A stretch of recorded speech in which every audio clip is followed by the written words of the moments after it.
guys, today in Analects of Confucius 6.27, Confucius teaches us the two main things that you have to do in order to be a good person, or as we are calling it, the 君子, or the gentleman, or just basically someone who does the right thing all the time and is Confucius' idea of the ideal person who he believes that everyone can be.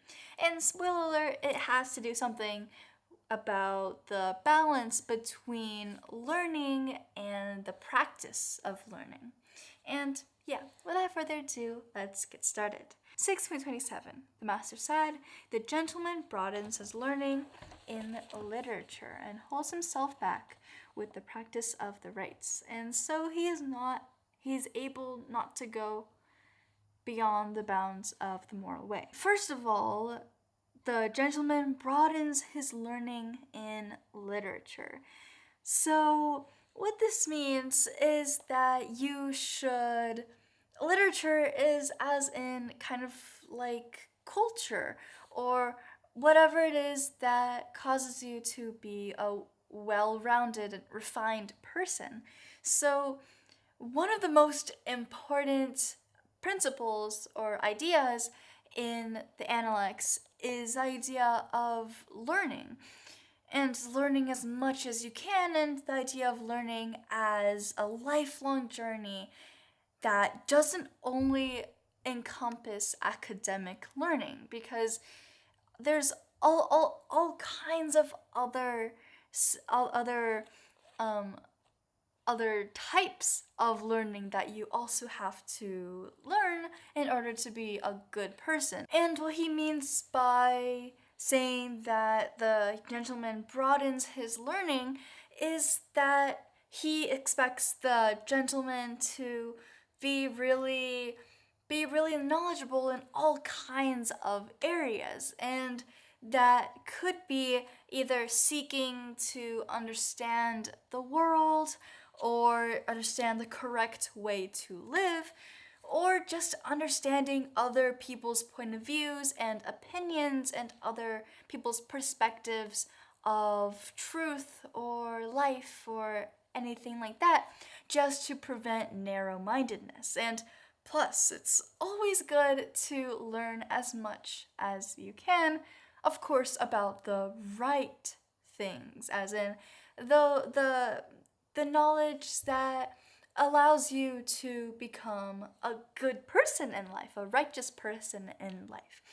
And this idea of connecting all your learning back to the Dao, or that is the morally correct or morally righteous way to live, is that you can't really understand how to live, how to walk down that proper path if you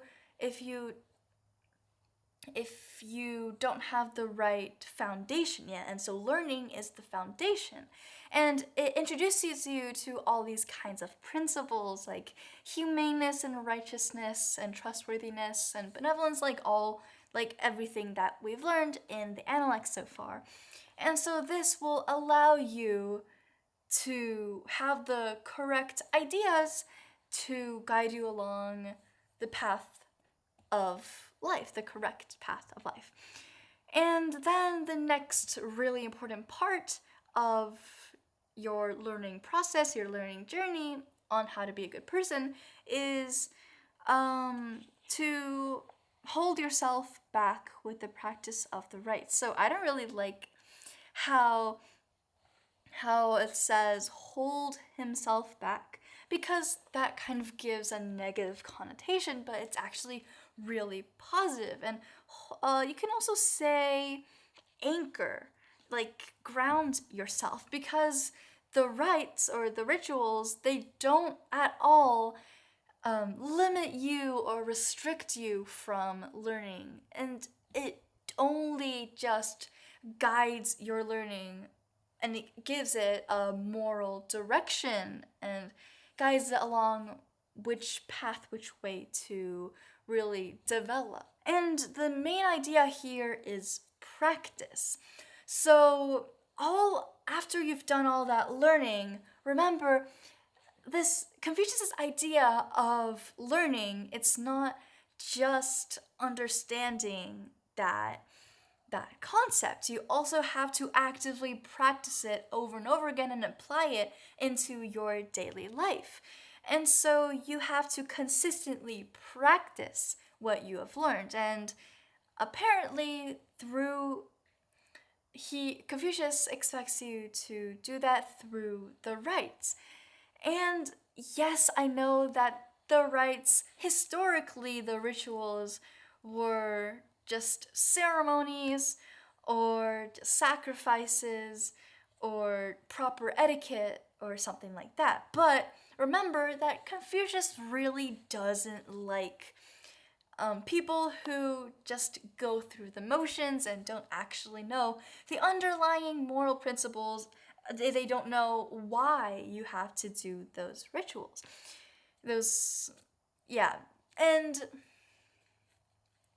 so because Confucius wants us to only just get the underlying moral principles, and that's what we're actually trying to practice through the physical motions, that this is why we're exactly just focusing on the idea of practicing what we have learned, practicing how to be a morally just and righteous person, instead of just focusing too much on the ancient rites, because really none of that mattered to Confucius. What kinds of rites you do, what kind of rituals, what kind of motions. He only focuses on the actual part where you learn about why. And so, yeah, you have to learn and you have to discipline yourself through consistent practice, through moral order, through virtue, and through living by these virtuous principles in your daily life. And that is how you successfully anchor yourself in the principles that you are learning so that you don't stray from doing what is right. And then the last sentence, and so he is able not to go beyond the bounds of the moral way.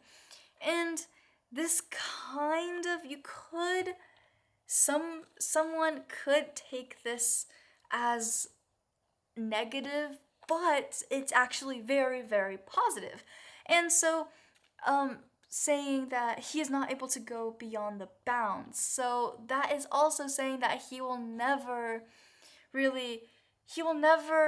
go the wrong way ever again if he does these two simple practical steps. And so Confucius, by saying this, is also saying that virtually anyone can do this, can be a good person, can be a 君子, and anyone can follow the moral way as long as they're willing to. And it's not just some kind of really profound thing that only people with a lot of wisdom can do, or people who are really perfect sages in life can do. But no, everyone can do it as long as they, of course, are willing to become a good person. And this acts as a guide to how to avoid extremism, as in how to avoid narrow-mindedness. And like we talked about, that's by broadening your learning and really going from source to source and perspective to perspective and seeing what you believe in instead of just focusing narrow-mindedly on just one viewpoint. And also you have to consistently practice these moral principles and not having yourself go the wrong way. And yeah, have yourself go the right way instead. And that's what consistent practice can do. It anchors you to the correct way to live. And so if you balance open curiosity with consistent moral practice, then you will never go off the rails of righteousness, and so Confucius says. And yeah, that'll be all today, and I'll see you in the next one. Bye!